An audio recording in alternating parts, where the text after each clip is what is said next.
No. All right, there we go. That's more like it. Now that I got your attention, I would like to thank the fire department of Tucker to give me this opportunity to speak, and Tucker High School for giving me this opportunity to speak. It's a blessing every single time, and not one moment do I ever take it for granted. Like they stated, my name is Dequarius Q. Green. I graduated from Dutchtown High School class of 2014, and I currently attend Georgia State University. You know, in life, when we're out and about, I say for you guys on a Saturday, and you walk past a stranger and you look at him in the eye, and that eye contact usually lasts for about 2 seconds, and then you go on about your day. From that one look, you can never tell what they've been through, and they can never tell what you've been through. Because as I stand here today, I have to tell you that I haven't always looked this way. I have to tell you it was a point in my life that I was paralyzed from my neck down. I have to tell you it was at a point in my life where I was on the brink of suicide, where I wanted to throw everything away. It was a point in my life where I sat inside a jail cell facing up to 20 years of prison time. And what if I told you it only took one decision? You know, in life as a young adult, we go through so many different phases, but it's also one common phase that we all go through. And it's that phase of feeling like you're invincible. It's a great phase, oh my gosh, it's an awesome feeling. 16, 17 years old, 18, you think nothing can touch you, nothing can hurt you. And you tend to live your life on the edge because you never think you're gonna fall. 5 years ago, 18 years old, prime of my life, senior in high school, I was that kid. I was that kid that lived my life on the edge every single day. And even when I came close to falling, I still did it because in my mind, nothing was gonna happen to me. But it wasn't until one day that I lived my life on the edge and I fell. And when I fell pretty hard. But just like every other average 18-year-old kid, I had a dream. And my dream was to go to the military right after high school, and ever since the age of 8, I had that one dream. So my whole life, I've been preparing to do one thing right after high school, to go to the military. And on May 6, 2014, I woke up, and on this day, I got one more step closer to go to the military. Because you see, on this day, I woke up and I had to take the ASVAB, which is the test to get into the military, and I passed. So here I am, 2 weeks away from high school graduation, 14 days, I get to live my lifelong dream, and Army Strong, here I come. That next day, May 7, 2014, I wake up. And I waked up so pumped, so excited. I said in my mind, I said, today's gonna be lit. Today's gonna be out of control. And today, I'm gonna be the center of attention. Me and two of my friends, we decided to skip the first part of the day. Play 2K for a little bit. And before we left my parents' house, I decided to take my parents' car without their permission. Then I proceeded to go pick up 2 more of my friends. When I get to the school, my memory goes blank, don't remember what happened. But what my friends tell me, they say, yeah, Q, you was lit.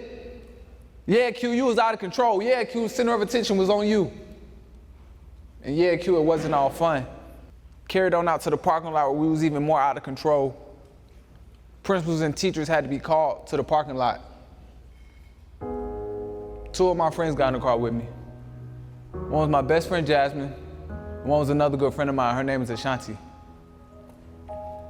And before we left the parking lot, we didn't stop and make a split-second decision to put on our seatbelt. An action that take about 7 seconds was about to change our lives, and not only our lives, but our family and friends' lives too. Moments later, my friend said we're speeding. It's about 10 cars. I started to lose control of the vehicle. Back tire spun out, and the car began to flip, and flip, and flip. And as the car is flipping, all 3 of us are getting ejected out the car. When I landed, I broke my neck, knocked unconscious immediately. When Ashanti landed, suffered severe injuries to her back, knocked unconscious immediately. when my best friend Jasmine landed. She hit her head on the pavement, and she took her last breath in one of my friend's arms.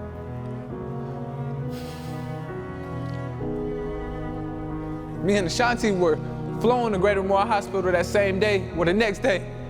I had to have surgery.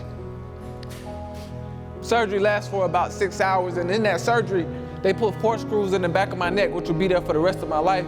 And after the surgery, the doctors gave my parents the worst news of their life. You see, after the surgery, the doctors told my mom and dad that I had 1% chance of living, 1% chance of walking. And if I did live, I'll need 24-hour care for the rest of my life. I was in a coma for about 7 days. First time I woke up in the room, it was pitch black. First thing I try to do is get up, but nothing is moving but my head. So I lay back down, go to sleep, thinking it's a bad dream. I'm gonna be okay in the morning. I wake up that next morning like I've been doing for the past 18 years of my life, and the first thing I try to do is get up.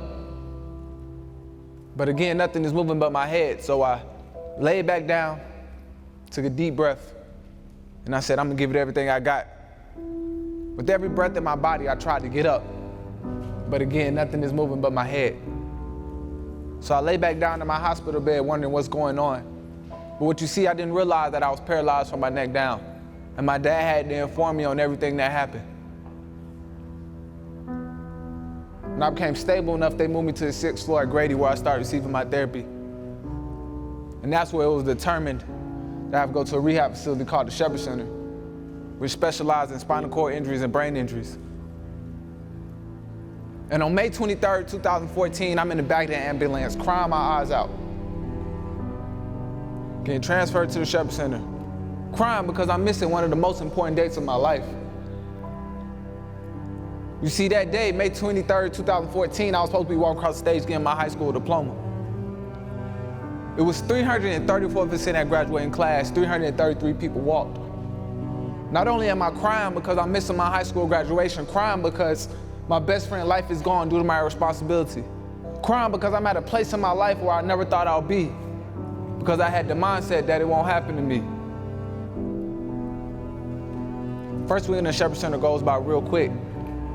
And the NBA playoffs was on at the time, and at the end of the week, my dad asked me a question. He said, Q, what you miss the most? First thing I told him is I miss playing ball. See, the thing is, I can play basketball from sun up to sundown.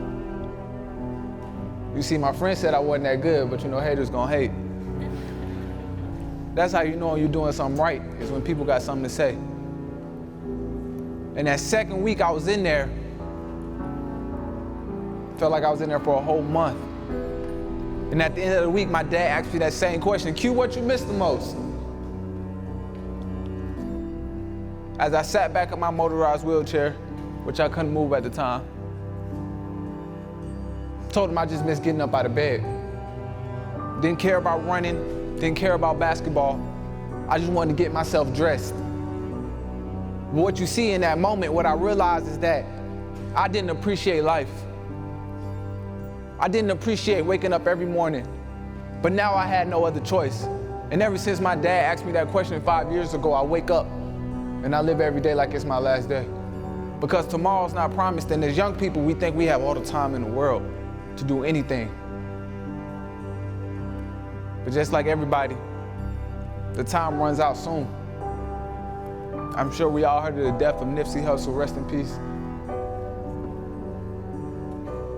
When his peers talk about him, they say he was a great man. Said everything, but one of the things that I noticed when I saw different tweets and everything, they said, man, we had so much to do.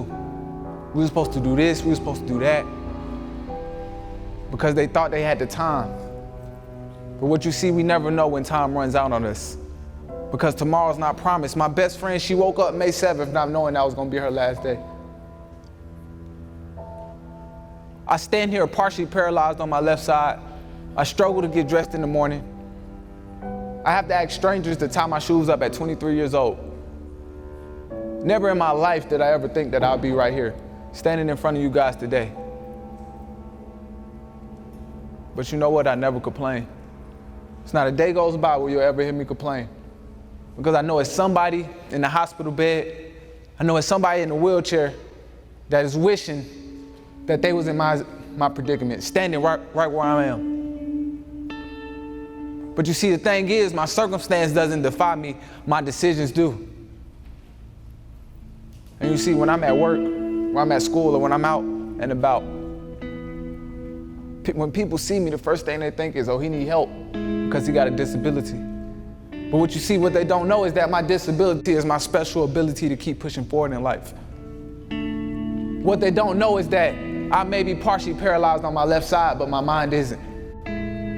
What they don't know is that I may be partially paralyzed on my left side, but my determination isn't.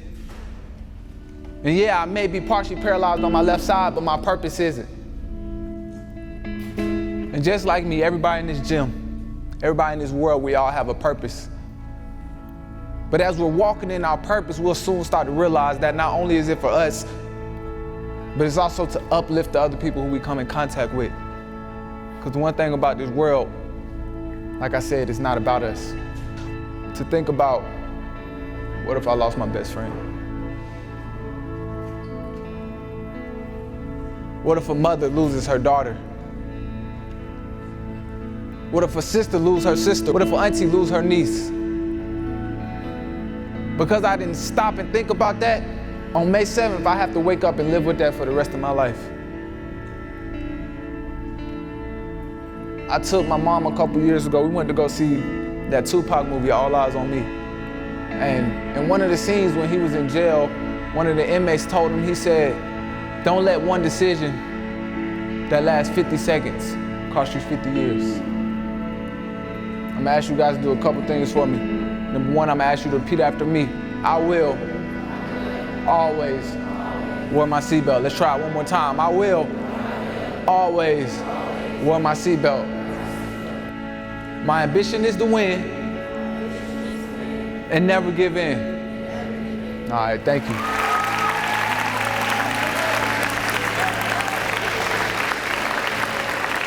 I came up with an idea and my parents helped. I said, let's come up with a scholarship for my best friend's name. Because the one thing about my best friend, she loved helping people. And I always used to ask her, Jazz, you can't help everybody. She always would reply, I can always try.